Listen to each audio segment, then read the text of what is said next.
This is MJ. I'm an author, I'm an artist, I'm an analyzer. Find all my work at mjmunoz.com. Henshin Inspection presents Super Sentai Sanctuary. I will be discussing what is the path to growth and maturity. This is Super Sentai Sanctuary, episode 20, On and Off Again. Avataro Sentai Donbrothers, episode 20, Nose in the Air Elegy, I don't know how to pronounce that word. Originally aired July 17, 2022. The writer is Toshiki Inoue and the director is Kyohei Yamaguchi, making his return to Super Sentai Avataro Sentai Donbrothers, man. Anyway, the negative thing I have to say about this episode is I need an explanation for Jiro flipping to evil. Does he have a Beastial inside him?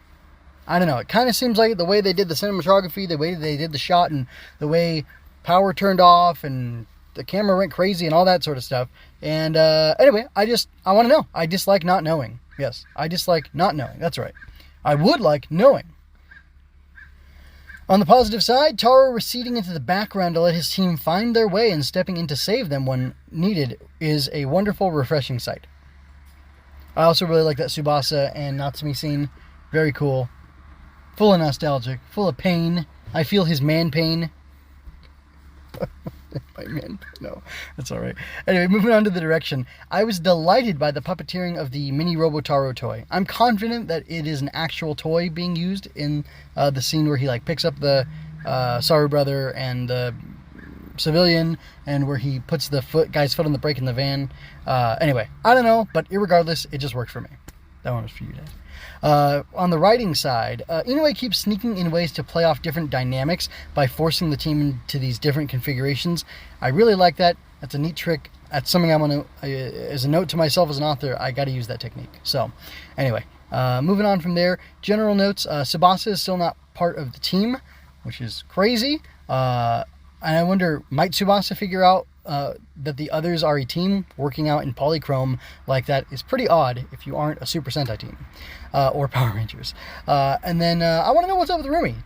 She's kind of an odd character, and I didn't think we'd be seeing more of her, and then we did. And they even cast a kid Rumi and a kid. Well, I guess they already had the kid Jiro, didn't they? Anyway, but still weird. And then I really thought it was funny that Taro used Rumi's line when he was talking to Kaito, and Kaito's saying, I was born a hero, I'll always be a hero, I'll die a hero, or I was born a hero, I am a hero, I'll always be a hero, something like that. Anyway, but he's like, that sounds hard. It was great. I love the way he played it, just like her, lazy. I think you would describe it in a book as laconic. That sounds hard. Anyway, or languid even. Anyway, sorry. Moving on to my reflections. I think I'm going to do the episode score and then do the reflections, because that makes a little bit more sense, because the reflection's more like a bonus type thing. So I give this episode an 8 out of 10. This is the second time we have seen an alternate form of the Donbrothers team.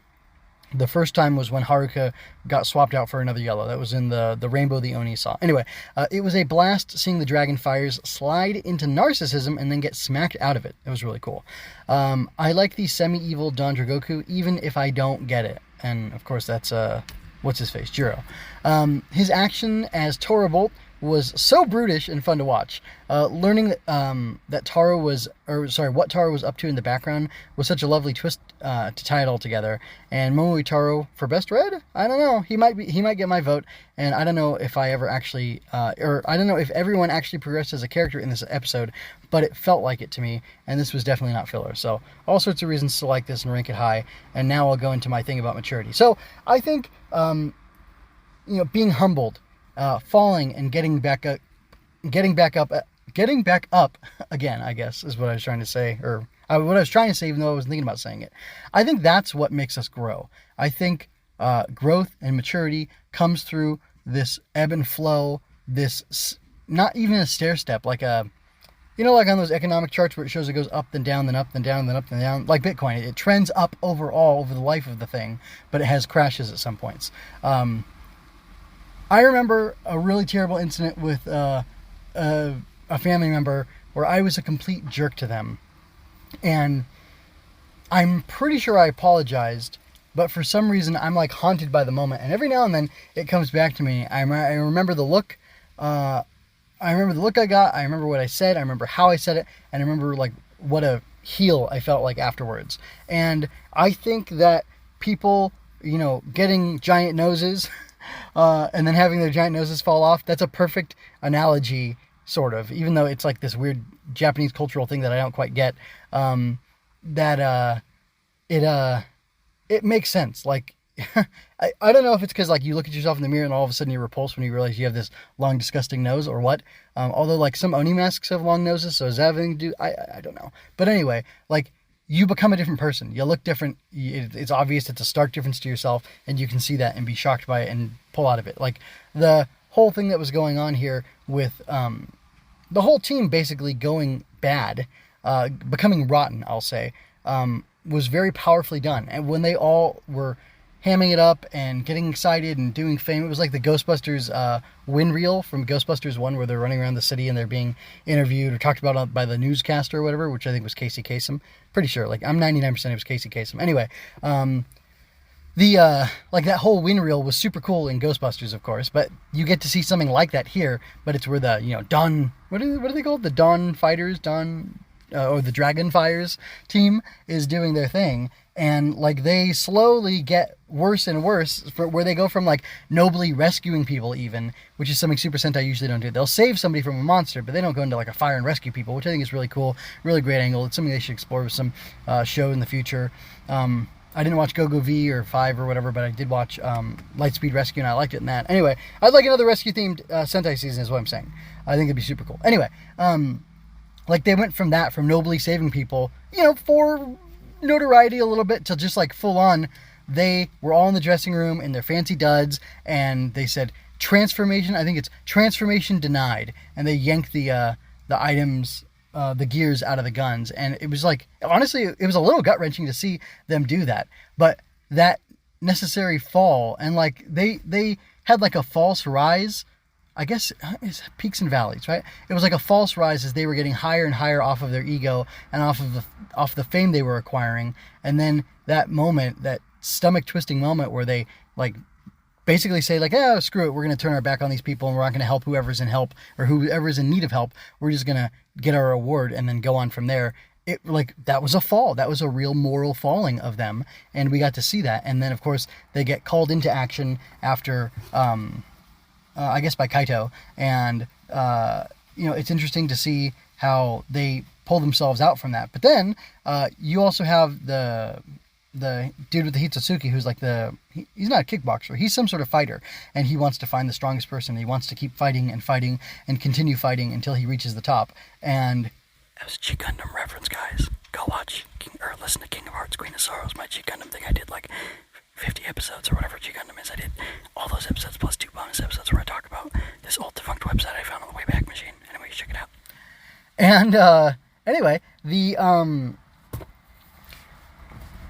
fighter is in that place, and he's in that arrogant place where he only cares about himself and raising himself, and I think they really missed an opportunity to not give him a nose, but that's okay. But that's also paralleled by like the team and the fighter dude who has the Hitotsuki both parallel or hold up a mirror to your boy Jiro, and it was interesting to see him go crazy and go berserker and get this new power of this Bolt or whatever that is, this tiger power. And I'm wondering, is he going to need a phoenix and a turtle now too, just to complete the 4 Digimon sovereigns, or what? I guess they'd be the 4 guardians, right? Holy guardians, is that what they'd be? Anyway, but that was really interesting to see him have this fall into evil, and then by the end of the episode he doesn't actually come back. So we might see that Jiro, having had this voice inside of him this whole time, and that's something that's seeded from his first episode, and having to play second fiddle or second banana to Mr. Perfect Momoi Taro, he could have a really interesting arc of maturity where he has to grow to accept that, because it seems like basically he, to use our terms of 2022, he gets triggered by the fact that he isn't good enough of a hero, or he can't be the perfect guy, and he can't be the one to be the hero to save everybody. And then instead of shutting down or aspiring harder to be a hero or to be a hero to other people or to just aid that hero in making sure that if that hero were to fail that he would succeed and he'd have that backup who could help save the world, it's not about saving other people or about being a hero for the sake of helping others. It's about being a hero for its own sake. It's about being a hero for himself. He wants to be the hero so that he can be the one to save everybody. But I think obviously at the point where he's turned to villainy, he said he was going to basically get rid of all the Donbrothers and, save everybody without their help.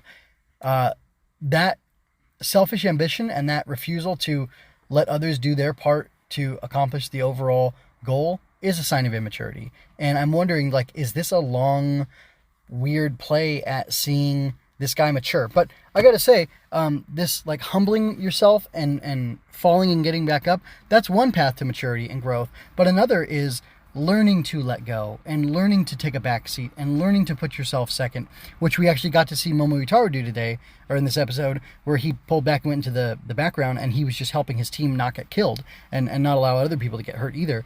And that was super fascinating to me, and it made me think, I wonder if he's been humbled and he's realized that his approach of fighting his companions and yelling at them and making them do push-ups and whatever other tactics he's used to try to get them to level up, if he's realized that that's not good enough. And so, despite the fact that he's perfect, I guess, and didn't need to fail to get to the point where he is, maybe he recognizes that other people have to fail. And really, if he failed to teach them or inspire them or help them get stronger, he did fail. And I think there's a recognition of his failure, and he humbly pulls back and let them do this thing, but he oversees so that it can get so that they're not harmed ultimately. And that was really impressive to me. I thought that was really great. I'm just really surprised that sort of thing is happening. This is a very thoughtful show, even though it's visual crack and crazy and zany and has all these wild antics going on. So anyway, I think that's about all I have to say about that. I actually, at the time of this recording, have yet to do my short stuff that I post on TikTok. Well, it's going on TikTok and on my YouTube, and I think I'm going to keep it out of the audio feed unless people tell me that they really want me to include it here so they can get it. But I am trying to keep these episodes short, so that's bonus material you can find outside of this, and I make sure to not overlap topics on those, so you're getting something completely fresh from one side or the other. So anyway, go ahead and check those out. It's MJ Munoz AAA, and it's linked in the show notes on YouTube. It's linked in the show notes on mjmunoz.com as well. If you look under Super Sentai Sanctuary, you'll see it. It's there's a Super Sentai Sanctuary once a week, and I show 12 or 20 posts on the main page when you go over to mjmunoz.com, so you'll be able to see one pretty quickly. Just click on someone's face from the Donbrothers, and you'll get there. So anyway, that's really all I have to say for this episode. I liked it, and there are my deep thoughts on maturity and on growth and how you get that to happen. So anyway, that's all for now. I'm going to go ahead and get out of here. This is MJ, and I leave you with peace and blessings. This has been a part of the Story Over Everything Collective.